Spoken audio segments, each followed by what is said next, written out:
अस्सलामु अलैकुम व्यूवर्स। उम्मीद करता हूँ आप तमाम खैरियत से होंगे और जमकर पढ़ाई कर रहे होंगे। जैसा कि आप लोग जानते हैं कि इस प्लेटफॉर्म पर हम जो है मैथ और फिज़िक्स डिस्कस करते हैं। लास्ट क्लास में जो है हमने एक्सरसाइज 17.1 क्लास मैट्रिक की मैथ एक्सरसाइज 17.1 क्वेश्चन नंबर 1 को किया था। आज हम उसके आगे के क्वेश्चन सॉल्व करेंगे। तो मूव ऑन करते हैं अपने क्वेश्चन की जानिब। अगर आप इस चैनल पे न्यू आए तो काइंडली चैनल को लाइक करें, शेयर करें और अपने जो आपके कॉलेज के आपके जो स्कूल के दोस्त हैं, आपके जो कोचिंग के दोस्त हैं उन तक पहुंचाएं। ठीक है, तो आइए समझते हैं आज के क्वेश्चन नंबर 2 को। ठीक है, क्वेश्चन नंबर 2 में क्या कहा जा रहा है और हमने जो है किस तरीके से इसे सोल्व करना है, किस पैटर्न के तहत सोल्व करना है इसे। तो क्वेश्चन नंबर 2 को सोल्व करने से पहले आपको जो है आपने पहले जो है ना वॉच की होनी चाहिए, लाजमी वॉच की होनी है इंट्रोडक्शन ऑफ अ सेट्स। ठीक है, 2 लेक्चर मैंने अपलोड किए हैं और वो इंट्रोडक्शन ऑफ अ सेट्स के रिलेटेड ही है। ठीक है, उसमें मैंने आपको बिल्कुल बेसिक बताया कि सेट क्या होता है, कैसे डिफाइन करते हैं, बिल्कुल आपको स्टार्ट किया मैंने बिगिन किया उसमें। ठीक है, तो आप काइंडली जो है मेरी आप लोगों से रिक्वेस्ट है, अगर आप लोगों ने जो है ये वीडियो पहले जाके वो देखें। तो क्वेश्चन में आपसे कहा जा रहा है एक्सरसाइज 17.1 क्वेश्चन नंबर 2, इसमें आपसे कह रहे हैं कि right the following set in set builder form. ठीक है, हमने जो है जो दर्ज झेल जो सेट्स हैं उनको सेट बिल्डर फॉर्म में कन्वर्ट करना है। क्वेश्चन नंबर 1 में आपसे क्या कहा जा रहा है, क्वेश्चन नंबर 2 का पार्ट 1 है, उस सेट का नाम ए है और उसमें आपसे कहा जा रहा है set of all rational numbers between 5 and 6। आपसे कहा जा रहा है कि जितने भी 5 और 6 के दरमियान जो रैशनल नंबर हैं उनको आपने क्या करना है, सेट बिल्डर फॉर्म में लिखना है। ठीक है, जैसा कि आप लोग नजर आ रहा है कि व्हाइट बोर्ड पर मैंने जो है क्वेश्चन सोल्व भी कर दिए हैं। ठीक है, क्वेश्चन नंबर 2 का अगर आंसर देखोगे, आंसर में आपको नजर आ रहा है एम्प्टी सेट यानी कि खाली सेट।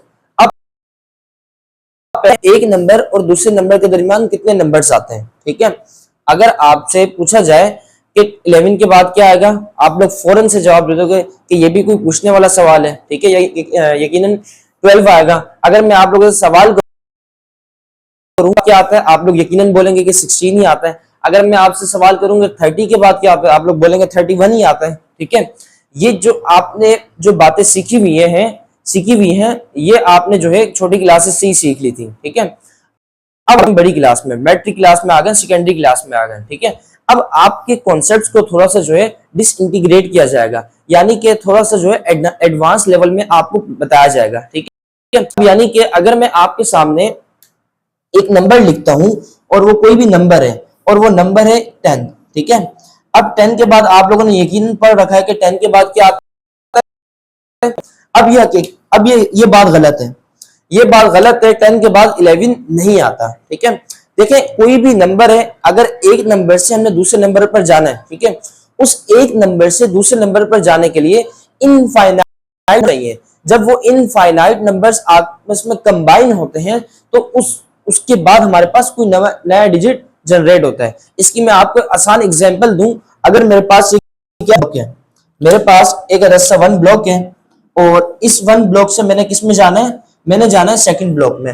अब हमें पता है कि ब्लॉक जो है छोटे छोटे मिट्टी के पार्टिकल से बना होता है, पत्थर के पार्टिकल से मिलकर बना होता है। ऐसा ही है, लातादाद पत्थर के पार्टिकल्स मिलकर एक क्या बनाते हैं, ब्लॉक्स बनाते हैं। जैसे हमें एक ब्लॉक से दूसरे ब्लॉक पर जाने के लिए क्या चाहिए, तादाद पार्टिकल चाहिए। किसके पार्टिकल चाहिए, पत्थर के या मिट्टी के पार्टिकल चाहिए, तभी उस सूरत में क्या बनेगा, दूसरा ब्लॉक बनेगा। इसी तरीके से जब हम एक नंबर से दूसरे नंबर पर जाते हैं, लातादाद इनफाइनाइट नंबर चाहिए होते हैं। ठीक है, वो नंबर कौन से होते हैं, वो डेसिमल नंबर होते हैं। ठीक है, 1 के बाद क्या आएगा, 1.1 आएगा, 1.2 आएगा, 1.3, 1.4, 5, 6 एंड सो ऑन, और आगे ये ऐसे कंटिन्यू चलता ही रहेगा। ठीक है, तो आज से ये आप लोगों ने बात बिठा लेनी है अपने दिमागों में कि एक नंबर के बाद दूसरे नंबर को बनाने लातादाद डेसिमल नंबर चाहिए होते हैं, तब जाके वो दूसरा नंबर बनता है, जनरेट होता है। ठीक है, तो इसका आंसर है सिंपल तरीके से इनफाइनाइट, क्योंकि हमें पता है कि 5 और 6 के दरमियान लातादाद नंबर्स आते हैं, वो जो डेसिमल नंबर्स आते हैं और उन्हें हम दिखा नहीं सकते। तो इसका जवाब क्या आएगा, सिंपल तरीके से इनफाइनाइट आएगा। वो जो नंबर्स है 5 और 6 के दरमियान, ठीक है, वो नंबर्स क्या है, इनफाइनाइट नंबर्स है, और उसे हम जो है सेट बिल्डर फॉर्म में नहीं लिख सकते। इस वजह से यहाँ पे लिख दिया एमपीटी सेट, लिख दिया कि 5 और 6 के दरमियान इतने लातादाद नंबर आ रहे हैं कि हम जो है उसको सेट बिल्डर फॉर्म में नहीं लिख सकते, ठीक है। उसके बाद आपसे क्वेश्चन नंबर 2 के पार्ट 2 में आ जा रहा है। सिंपल तरीके से एक क्वेश्चन है, क्वेश्चन आपके पास क्या है, 1 2 3 4 6 12, ठीक है, और इसको हमने कन्वर्ट करना है किसमें, इसको हमने करना है सेट बिल्डर फॉर्म में कन्वर्ट करना है। अब सेट बिल्डर फॉर्म में कन्वर्ट करने के लिए अगर हम अपने क्वेश्चन के एलिमेंट्स को देखें, उस पर गौर करें, तो जो है ये जितने हैं ये तमाम के तमाम नंबर्स 12 से इजीली डिवाइड हो जाएंगे, ठीक है। देखें अगर हम 12 को 1 से डिवाइड करेंगे तो क्या आएगा, 12 आएगा। 2 भी 12 से इजीली डिवाइड हो जाएगा, 3 भी हो जाएगा, 4 भी हो जाएगा, 6 भी हो जाएगा और हो जाएगा। तो हमें ये देख के अंदाजा हुआ ये जो जितने भी स्टार्टिंग के नंबर्स हैं ये तमाम के तमाम नंबर्स कितने कैसे नंबर्स हैं, 12 से डिविजिबल है, ठीक है। हमें इसकी सीक्वेंस नहीं दी गई, पहले 1 दिया गया, फिर 2, फिर 3, 4, उसके बाद 6 के बाद डायरेक्ट 12। हम इसको आइडेंटिफाई नहीं कर पा रहे कि ये कौन सा नंबर है या कौन सी टाइप का नंबर है, या रेशनल नंबर है या इरेशनल नंबर है, ये नेचुरल है या रियल नंबर है, ठीक है। तो हमें जो है हमें पढ़ के ये अंदाजा हुआ ये जितने भी तमाम के तमाम एलिमेंट्स हैं ये 12 से इजीली डिवाइड हो जाएंगे, ठीक है। 12 के अलावा से डिवाइड होंगे नहीं होंगे, ठीक है। अगर 12 के अलावा अगर मैं और कोई नंबर ले लूं, अगर मैं 6 ले लूं, ठीक है, अगर मैं 1 को डिवाइड करूं 1 हो जाएगा, 2 भी हो जाएगा, 3 भी हो जाएगा, 4 कंप्लीट नहीं होगा। देखिए डिवीजन का मतलब ये है कि कंप्लीटली डिवाइड हो जाए, ठीक है। 6 से हो जाएगा, लेकिन 6 जो है 4 से कंप्लीटली डिवाइड नहीं होगा। आंसर हमारे पास किस में आ रहा होगा। और अगर मैं 6 को डिवाइड करता हूं किससे, 12 से, तो कंप्लीटली डिवाइड हो जाएगा, लेकिन 4 से ये कंप्लीटली डिवाइड नहीं होगा। तो इस सूरत में हम जो है 6 ये तमाम के कंप्लीटली डिवाइड नहीं हो रहे, अलबत्ता 12 से ये नंबर्स कंप्लीटली डिवाइड। हम यहाँ पे इसको आंसर में क्या लिखेंगे, सेट बिल्डर की फॉर्म में लिखेंगे। सबसे पहले x set belongs to set of real numbers divisible by 12। ये ऐसे नंबर्स का सेट है जो 12 के टेबल से कंप्लीटली डिवाइड हो रहे हैं। इससे हमने लिख दिया सेट बिल्डर फॉर्म में। नेक्स्ट क्वेश्चन है क्वेश्चन नंबर 2 का पार्ट 3। अब इसमें आपके पास जो है एक ही वक्त में नंबर प्लस में लिखे हुए और माइनस में। मैंने टाइप्स ऑफ सेट्स में पिछले लेक्चर में बताया हुआ है कि जब भी किसी नंबर के साथ प्लस और माइनस का साइन साथ आ जाए तो ऐसे नंबर को हम क्या कह रहे होते हैं, और जिससे हम कैपिटल जेड से लिखते हैं, ठीक है। अब यानी कि अब वीडियो की स्टार्टिंग में मैंने आपको एक बात सिखाई, वो क्या बात सिखाई, किसी भी एक नंबर से दूसरे नंबर पर जाने के लिए 7 नंबर सही होते हैं, इनफाइनाइट पॉइंट सही होते हैं, ये बात तो क्लियर है। उसके बाद इस वीडियो में आपने जो मेन चीज सीखनी है, पहला पॉइंट आपने सीख लिया, और जो दूसरा पॉइंट है देखिए जब आपके पास कोई भी नंबर लिखा होता है नेगेटिव में, ठीक है, यानी कि अगर मैं आपको सिंपल तरीके से बताऊं अपनी नेगेटिव की गिनती, ठीक है, सबसे पहले क्या होता है 0 1 2 3 और आगे ये कंटिन्यू। और अगर मैं आगे गया हूं राइट वर्ड गया हूं, अगर मैं लेफ्ट वर्ड आ जाऊं पीछे की जानिब आ जाऊं तो क्या आएगा -1 आएगा, -2 आएगा, और उसके बाद आएगा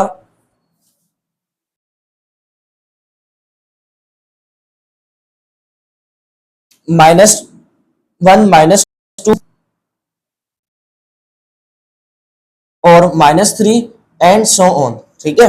अब मैंने आपसे एक सवाल किया कि सवाल ये है कि -3 बड़ा होता है या -2 बड़ा होता है, ठीक है, -3 या -2 बड़ा है, तो हमेशा ये चीज याद रखनी है जो नंबर नेगेटिव में जितना बड़ा होगा हकीकत में वो इतना छोटा होगा, हकीकत में क्या होगा वो इतना छोटा होगा। जो नंबर पॉजिटिव में बड़ा होगा वो तो वैसे ही बड़ा होगा, ठीक है। अगर मैं सवाल करूं 2 बड़ा 3 तो ऑब्वियसली बात तो अंडरस्टूड सी है कि 3 बड़ा है, लेकिन अगर आपसे पूछा जाए कि -20 बड़ा है या -21 बड़ा है तो -20 बड़ा है, ठीक है, क्योंकि देखें 0 के बाद क्या आएगा -1, 0 से छोटा कौन सा नंबर हो गया -1 हो गया, -1 से छोटा नंबर क्या हो गया -2, यानी कि -1 बड़ा है और -2 क्या है छोटा है, किससे छोटा है -1 से भी छोटा है, ठीक है। तो हकीकत में जो भी नंबर नेगेटिव में बड़ा लग रहा होता है, बड़ा लिखा हुआ होता है, तो वो हकीकत में क्या होता है, छोटा होता है। ठीक है, तो ये चीज हमेशा याद रखनी है, जो नंबर आपको नेगेटिव में जो बड़ा नंबर लिखा होगा, हकीकत में वो क्या होगा, छोटा होगा। अगर मैं आपसे सवाल करूं -40 बड़ा है, तो -40 बड़ा है एज कंपेयर टू -41। ठीक है, तो ये आपने 2 पॉइंट है इस लेक्चर के। ठीक है, 2 चीज सीखनी आपको मैंने सिखाई है, उम्मीद करता हूं कि आपने जो है समझ में आई होगी। उसके बाद आप आज अब इसका क्या ताल्लुक है यहां से, यहां पे इसका ये ताल्लुक है कि आपको मैंने यहां पे चीज बता दी कि जो नंबर माइनस में जितना बड़ा होता है, हकीकत में वो इतना छोटा। करना क्या है, यहां पे इसको हमने लिखना सेट बिल्डर की फॉर्म में। हमें क्वेश्चन देख के पता लग गया कि ये जो नंबर्स गिवन है, ये कैसे नंबर है, ये कैसे नंबर्स हैं, इंटीजर्स हैं। यानी साहब क्या आ रहा है, एक ही वक्त में प्लस और माइनस आ जाए, तो ऐसे नंबर्स को, ऐसे एलिमेंट्स को हम क्या कह रहे होते हैं, इंटीजर्स कह रहे होते हैं। ठीक है, अब इंटीजर्स क्या है, इंटीजर्स 1 2 3, बात आगे क्या है, 40। यानी कि इंटीजर्स जो है -40 है और +40 है, ऐसा ही है। -40 से स्टार्ट हो रहे हैं, अगर मैं इसको जो है 0 से पीछे चला जाऊं तो माइनस में गिनती स्टार्ट हो जाएगी, माइनस में कहां तक जाएगी, -40 तक जाएगी। और अगर मैं 1 से आगे लिखना स्टार्ट करूं, 1 से आगे काउंट डाउन करूं, तो कहां तक आएगी, +40 तक आएगी। तो हमें 2 बातें क्वेश्चन है, ये जो सेट है ये किस चीज का सेट है, इंटीजर्स का सेट है, और इस +40 के दरमियान -40 भी इस सेट का हिस्सा है और +40, और इसके दरमियान में जितने भी हिस्सा है। तो अब हम सिंपल तरीके से इसको लिख देते हैं सेट बिल्डर फॉर्म में, x such that x belongs to। अब आप लोग ने एक चीज गौर की होगी, इसमें मैंने x यूज किया, इसमें अपनी मैंने x यूज, लाजमी नहीं है कि आपने x यूज करना है, आप कोई भी वेरिएबल हम यूज कर सकते हो। ठीक है, लेकिन लेकिन लेकिन मैथ्स में हम जो है x नॉर्मली ज्यादा यूज कर रहे होते हैं। ठीक है, तो इसी वजह से मैं x लेके चल रहा हूं, लेकिन लाजमी नहीं है, आपने आप अपनी मर्जी का कोई भी वेरिएबल यूज कर सकते हैं। तो x such that x belongs to integers। ठीक है, एंड इंटीजर्स +40 से बड़ा है या इक्वल है, और +40 से छोटा या इक्वल है। अब ये जो कहानी है, ये जो कहानी आपको मैंने अभी बताई है, ये कहानी आपको समझ आएगी तब जब आपने स्टार्टिंग के लेक्चर्स देखे हुए होंगे। अगर स्टार्टिंग के लेक्चर्स नहीं देखे तो ये कहानी आपको नहीं समझ में आएगी। ठीक है, तो वहां पर मैंने डिफाइन किए हुए, अभी मैं जो है टाइम वेस्ट नहीं करूंगा इसको डिफाइन करने के लिए। अगर आपने नहीं देखी तो आप जो है जाके पिछले वीडियो जो है देख सकते हैं। ठीक है, तो यहाँ पे हमने लिख दिया x जो है -40 से बड़ा है या इक्वल है, और प्लस छोटा है या इक्वल है, और यही हमारा आंसर है। हमने इस सेट को लिख दिया सेट बिल्डर फॉर्म में। ठीक है, उसके बाद क्वेश्चन नंबर 2 का पार्ट 4 है, -4 -2 0 2 4। ठीक है, क्वेश्चन पढ़ के ये अंदाजा हुआ कि ये जो नंबर -4 -2 ये भी कौन से नंबर्स हैं, ये भी इंटीजर्स ही हैं। ठीक है, ये भी कौन से नंबर है, इंटीजर्स हैं।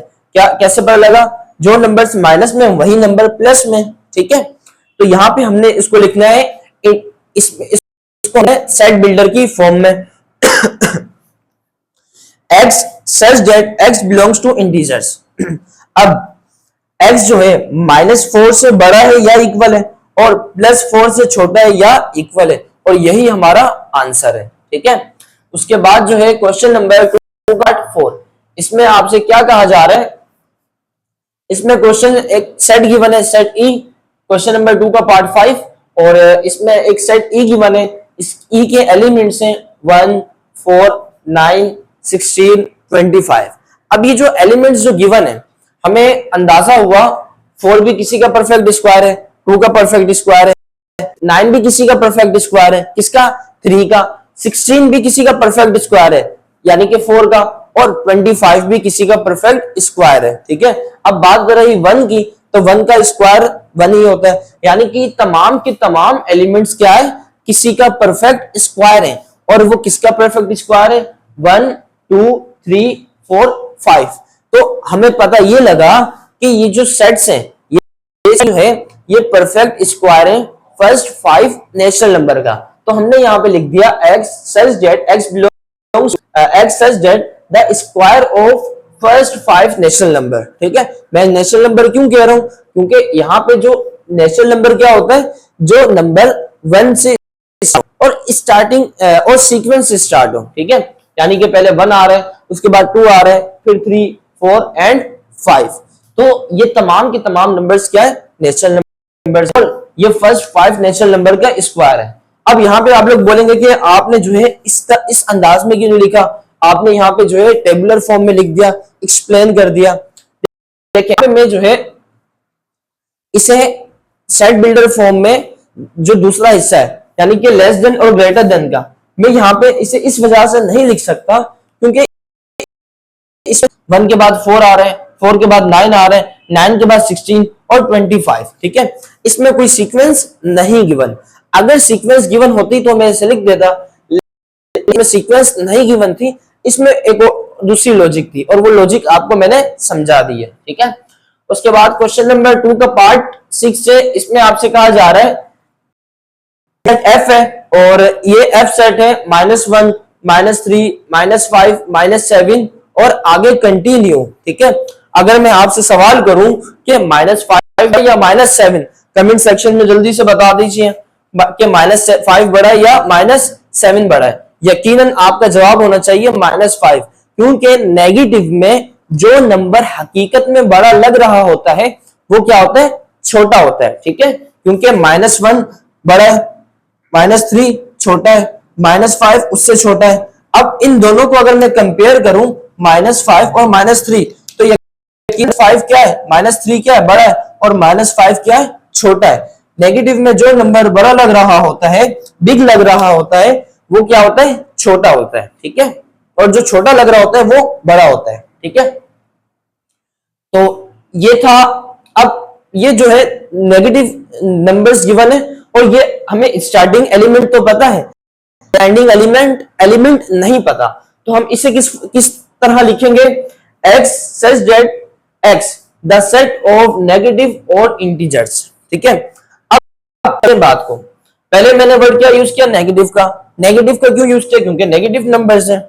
ठीक है, उसके बाद ओड नंबर्स क्या होते हैं, ओड नंबर्स जो सिर्फ और जो 2 के टेबल से कंप्लीटली डिवाइड ना हो, 1, 3, 5, 7, ये तमाम के तमाम नंबर्स कौन से हैं, ओड ही नंबर्स हैं जो 2 के टेबल से कंप्लीटली डिवाइड नहीं होते हैं। ठीक है, इंटीजर्स। अब इंटीजर्स क्यों कह रहा हूं, इंटीजर्स इसलिए कह रहा हूं क्योंकि ये नेगेटिव में लिखे गए हैं। ठीक है, तो ये तमाम के तमाम जो है द सेट ऑफ नेगेटिव और इंटीजर्स।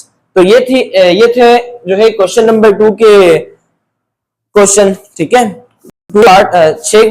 6 पार्ट्स। ठीक है, उसके बाद मूव ऑन करते हैं हम अपने नेक्स्ट क्वेश्चन की जानिब। क्वेश्चन नंबर 3, आप लोग इसे नोट कर लें, आपके पास जो है ऑप्शन भी है, इसका स्क्रीनशॉट लेना है या इसे नोट कर लें अपने पास। मैं कंप्लीटली रफ कर रहा हूं।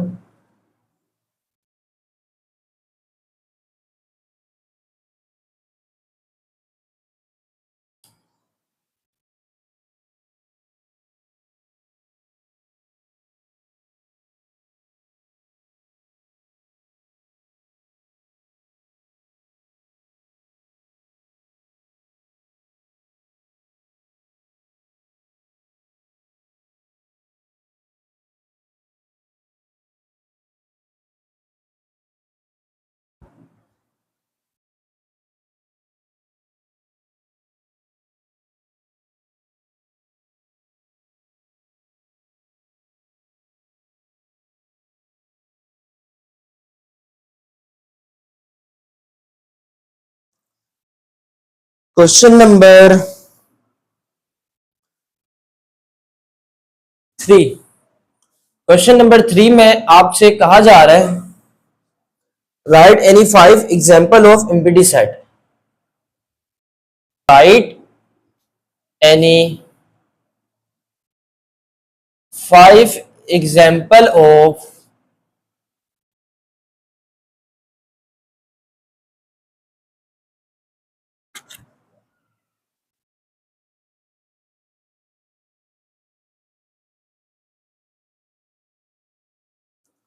Right any 5 example of empty set.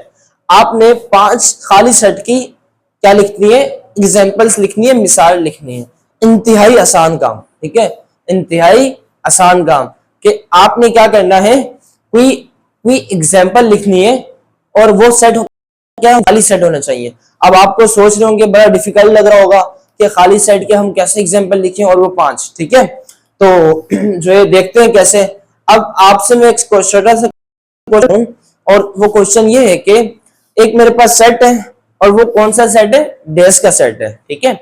अगर मैं क्वेश्चन आपको पढ़ के बताऊं, set of a week in week days, यानी कि हफ्ते का ऐसा कोई भी वीक जिसके अंदर 8 दिन हो, क्या ऐसा कोई हफ्ता एग्जिस्ट करता है दुनिया में? बिल्कुल नहीं करता। तो ये क्या है, एमपीटी सेट है, ठीक है। तो पहला सेट ये बन गया कि सेट ऑफ अ वीक, इस सेट को हम नाम दे देते हैं ए का,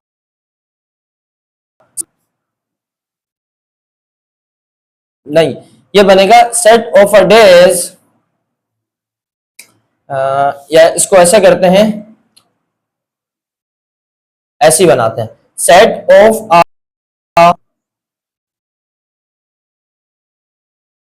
week having 8 days,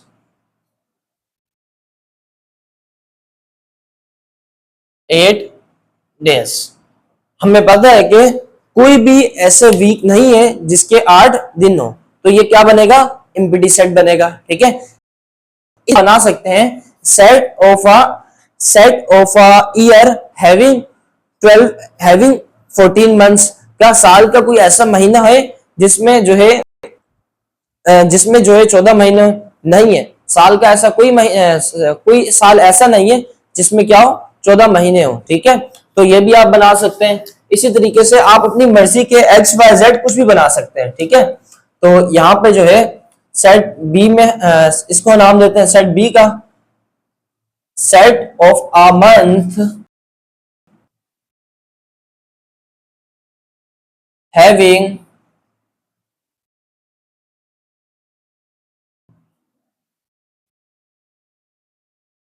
set of a year, यहां पे क्या लिख दें, set of a year having 14 months, कोई ऐसा साल जिसमें क्या हो, 14 मंथ्स हो, तो ये एमपीटी सेट है। कोई ऐसा साल नहीं है जिसमें क्या है आपके पास 14 महीने आ रहे हो, ठीक है। इसी तरीके से आप डिफरेंट आप जो है अपनी मौजूदा लाइफ में से एग्जांपल्स में से कुछ भी आप बना सकते हैं, ठीक है।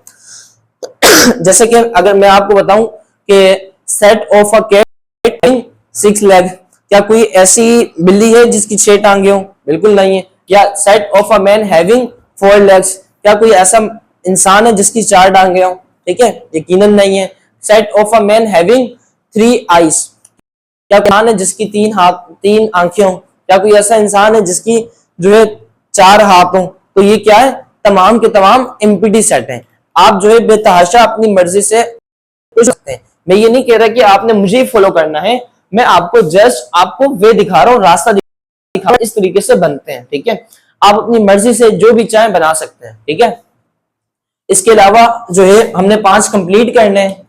Set A B C, set B बनाते हैं हम, set of a over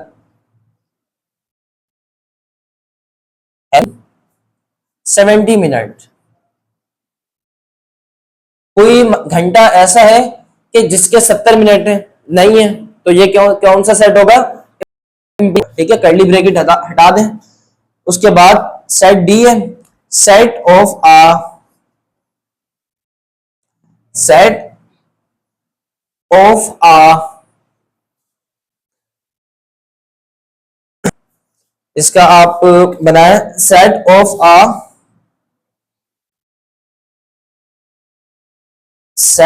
uh man having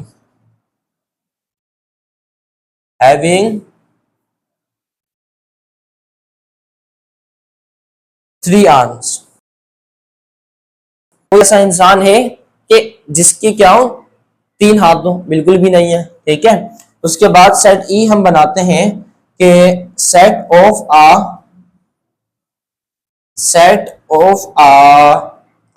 आप कुछ भी ले सकते हैं, जैसा कि set of a cat having 6 leg। तो कोई कैट ऐसी है जिसकी 6 टांगे हो? बिल्कुल नहीं, ठीक है। तो ये 5 सेट्स आपके पास एग्जांपल्स आ गए किसकी? एम्प्टी सेट के, ठीक है। तो इंतहाई आसान है। अब आपको मैं दोबारा यही रिकमेंड करूंगा कि लाजमी नहीं, बिल्कुल यही नोट करनी है, आप अपनी मर्जी से सोचें, ठीक है। और सोचेंगे तो आपको समझ में आएगा, अदरवाइज नहीं आएगा, ठीक है। तो आज की वीडियो को रखते हैं यहीं तक, मिलेंगे आपसे इंशाल्लाह नेक्स्ट वीडियो में। अगर आपको आज के टॉपिक से रिलेटेड, आज के क्वेश्चन से रिलेटेड कुछ भी आपने सवाल है, कुछ भी आपने पूछना है, तो कमेंट सेक्शन में लाजमी सवाल करिए, मैं पूरी कोशिश करूंगा आपको जवाब। अगर आप हमें कोई एडवाइस देना चाहते हैं तो लाजमी बताएं। मिलते हैं आप लोगों से नेक्स्ट वीडियो में। अल्लाह हाफिज।